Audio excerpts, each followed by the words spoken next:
Hello बच्चों। जो भी बच्चे जेई एडवांस की प्रिपरेशन कर रहे हैं उन बच्चों के लिए एक बेहतरीन सा क्वेश्चन बच्चों में लेके आया हूं, जिसमें आप लोगों का जो है सर्कुलर मोशन का कॉन्सेप्ट आपका अच्छे से रिवाइज हो जाएगा, है ना।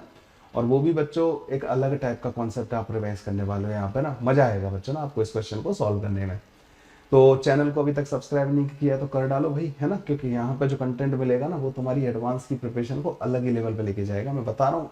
अभी मैं सारे के सारे जो क्वेश्चन हैं उनके पीडीएफ बनाता जा रहा हूँ, हर एक क्वेश्चन का लिंक भी डालता जा रहा हूँ सोल्यूशन का ना।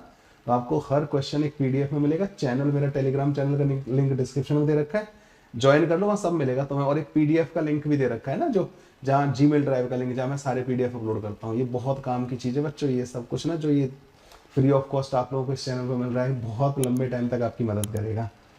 क्या है बच्चों क्वेश्चन, देखते हैं। A small object is sliding on a smooth horizontal floor along a vertical wall. The wall makes a smooth turn by angle theta naught.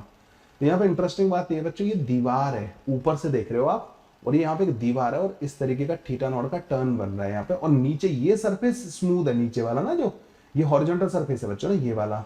और ये दीवार वर्टिकल खड़ी हुई है यहाँ पे ना, हम ऊपर से देख रहे हैं इसको ना। तो एक ब्लॉक ऐसे दीवार के सहारे सहारे जा रहा है।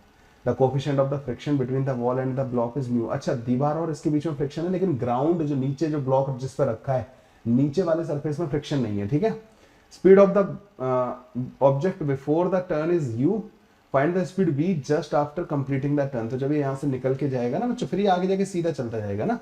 तो बच्चों आपको जैसे इस टर्न को क्रॉस करके जाएगा तो आपको इसकी स्पीड बतानी है। Does your answer depend on the curve the turn is smooth and there is no sharp corner. ठीक है, तो यहाँ पे कोई शार्प कॉर्नर वगैरह नहीं है। आपको ये भी बताना है कि क्या इस बात पर डिपेंड करता है कि इसका शेप का कर्व क्या होना चाहिए, आपका आंसर। तो वो सारी की सारी बातें बच्चों हम एक एक करके यहाँ पे करने वाले हैं।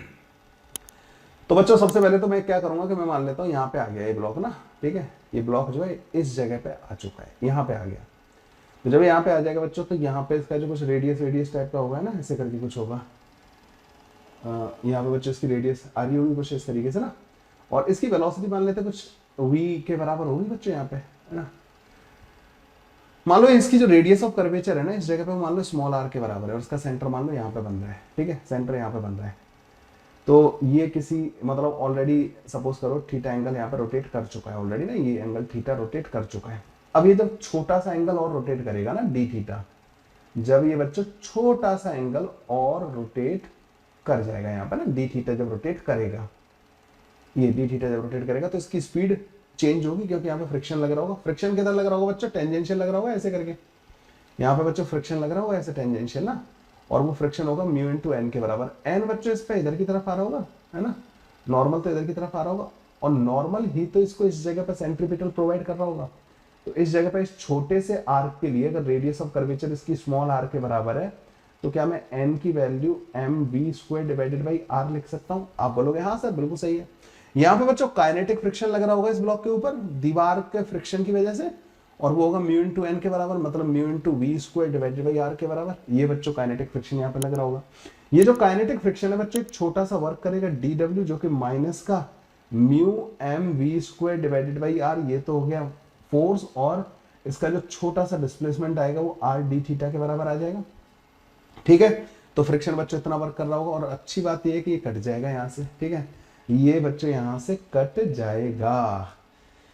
तो ये तो बड़ी इंटरेस्टिंग सी चीज हो गई। तो पर हाँ एक बात ध्यान रखना, ये वर्क जो है ना वी पे डिपेंड कर रहा है, और इंटीग्रेट आपको उसको थीटा के साथ करना है, तो you can not directly integrated.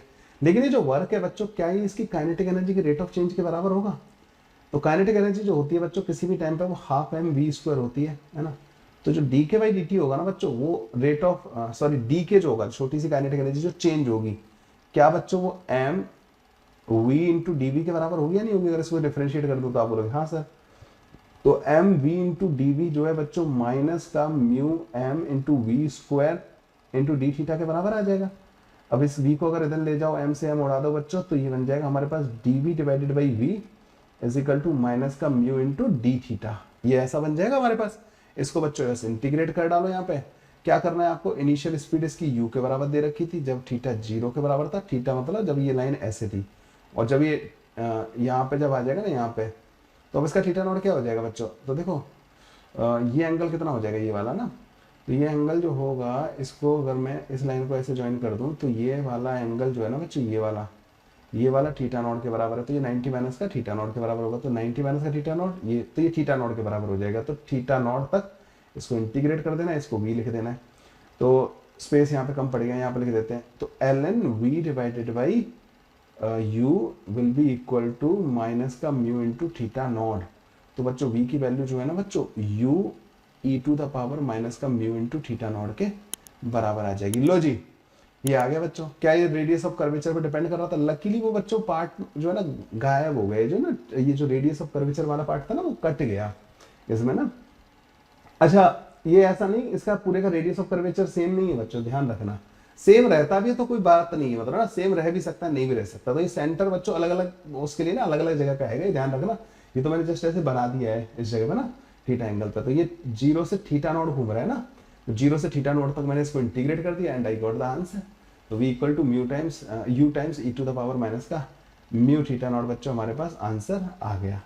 Answer does not depend on the shape of the curve. Okay, तो ये get the answer like this. कैसा लगा बच्चों क्वेश्चन? जो है कमेंट करके बताते जाना मेरे को ना। और बढ़िया बढ़िया कोशिश ये है कि बढ़िया बढ़िया क्वेश्चन करो। तो ये एक वेरिएबल सेंट्रीपिटल फोर्स था, फ्रिक्शन भी वेरिएबल था इसमें, और उस टाइप का क्वेश्चन था। तो वर्क एनर्जी थ्योरम का भी कॉन्सेप्ट लग गया इसमें।